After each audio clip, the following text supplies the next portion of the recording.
It's being called a federal crisis, a surge of young undocumented immigrants sneaking into the U.S. A Bay Area congressman just back from the border is now sharing his experience. Good evening, I'm Ahmed Dates. We begin with our nation's struggle with an influx of migrant children. East Bay Congressman Eric Swalwell just returned from the Texas border, an epicenter of the crisis. We have new details on his trip. Swalwell spoke to ABC 7 News reporter Cornell Bernard, who is live in San Francisco with the details. Cornell. In fact, we are live across from the Department of Homeland Security, a government branch that is watching this immigration crisis very closely. And so is one Bay Area congressman. He's back from an eye-opening trip to the border, and he's now looking for solutions.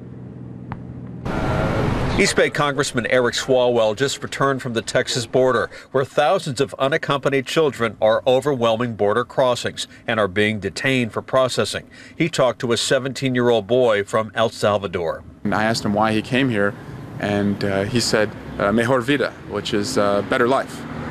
And I understand that. You know, he came here to seek what I was born with. In the past 4 weeks alone, 52,000 children have been apprehended at the border. Swalwell says it's complicated. Sending every child back isn't possible, and adding more border agents isn't the answer. We need to address the issues with our southern neighbors, but also have an immigration system that provides certainty here and lets people know that if you come here, it is not a safe harbor, that you do not receive instant citizenship.